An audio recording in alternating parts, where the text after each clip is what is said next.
बिहार चुनाव में टिकट बंटवारा अंतिम चरण में है। राजनीतिक दलों ने अपने अपने प्रत्याशियों को सिंबल देना शुरू कर दिया है। बिहार के सिवान जिले की 8 विधानसभा सीट पर भी सिंबल बांटे जा रहे हैं। अब यह तस्वीर साफ हो चुकी है कि किस विधानसभा से कौन उम्मीदवार होगा। एक तरफ जिन उम्मीदवारों को टिकट मिला है वो उत्साहित हैं, तो दूसरी ओर जिन्हें टिकट नहीं मिला है वो बागी नजर आ रहे हैं। सिवान के चर्चित जेडीयू नेता अजय सिंह और राजद के युवा नेता जीवन यादव भी बागी मूड में नजर आ रहे हैं।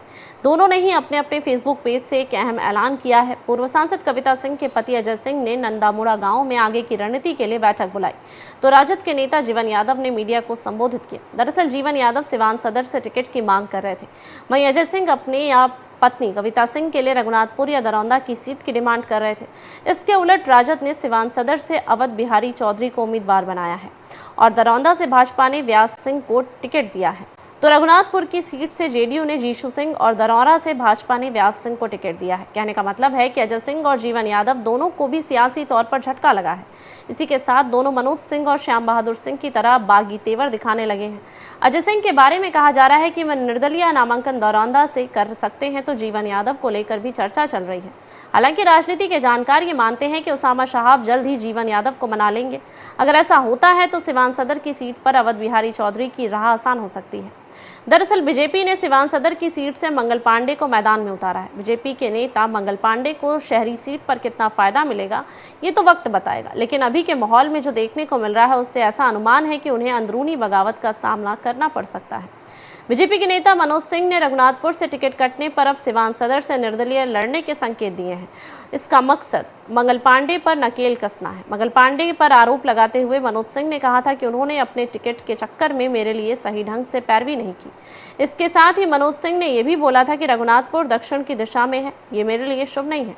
मैं सिवान सदर में हूँ तो यहीं से चुनाव लड़ सकता हूँ, मेरे लिए सिवान की हर सीट एक समान है। इसके अलावा सिवान के पूर्व सांसद ओम प्रकाश यादव भी मंगल पांडे से नाराज बताए जा रहे हैं। व्यासदेव प्रसाद के बेटे भी सिवान सदर से टिकट की चाहत में थे, लेकिन कामयाब नहीं हो सके हैं। ऐसे में कह सकते हैं कि मंगल पांडे बीजेपी में ही चौतरफा घिरे हुए हैं। वहीं अवध बिहारी चौधरी के खिलाफ एकमात्र बगावत जीवन यादव का है, जो संभवतः उसामा शहाब के कहने पर मान सकते हैं। हालांकि सिवान सदर की सीट पर ओवैसी की पार्टी से मोहम्मद कैफ भी मैदान में है। कैफ चुनाव में कितना मुसलमान वोटर को रिझा पाते हैं, देखना अहम होगा। इधर दरौंदा की सीट पर लड़ाई व्यास सिंह बनाम अमरनाथ यादव है। महागठबंधन में यह सीट माले के खाते में गई है और अमरनाथ यादव ने नामांकन भर दिया है। व्यास सिंह यहां से सिटिंग विधायक हैं, तो अमरनाथ यादव लंबे समय से राजनीति में सक्रिय हैं और वह माले के पुराने नेताओं में गिने जाते हैं। अब इस सीट पर अगर अजय सिंह आते हैं तो राजनीति दिलचस्प हो जाएगी। एक तरह से अजय सिंह का व्यास सिंह से बदला भी माना जाएगा। दरअसल 2019 के उपचुनाव में व्यास सिंह निर्दलीय चुनाव लड़े और जीते थे। उन्होंने जेडीयू के टिकट पर अजय सिंह को हरा दिया था। इस बार के चुनाव में ऐसा हुआ तो राजनीति के केंद्र में यह सीट आ जाएगी। रघुनाथपुर की बात करें तो यहाँ की मुख्य लड़ाई उसामा शहाब बनाम जीशु सिंह की है। उसामा शहाब युवाओं में काफ़ी लोकप्रिय हैं। उनकी पहचान शहाबुद्दीन के बेटे के तौर पर रही है, लेकिन अब जनसंपर्क के जरिए वह अपनी एक अलग छवि गढ़ रहे हैं। वह प्रतापपुर के रहने वाले हैं, जो रघुनाथपुर विधानसभा में पड़ता है। वहीं जीशु सिंह सिवान की राजनीति में एक नया चेहरा है। संभवतः रघुनाथपुर के लोगों को भी जीशु सिंह के बारे में बहुत ज़्यादा जानकारी नहीं होगी। ऐसे में अजय सिंह लड़ते हैं तो एनडीए का वोट बंट जाएगा और अजय सिंह बढ़त बना सकते हैं। बता दें कि सिवान जिले की राजनीति हमेशा से ही रोमांचक रही है। यहाँ जातिगत समीकरण, अपराधी पृष्ठभूमि वाले नेताओं की मौजूदगी और एनडीए महागठबंधन के बीच कांटे की टक्कर ने इसे बिहार का एक महत्वपूर्ण केंद्र बना दिया है।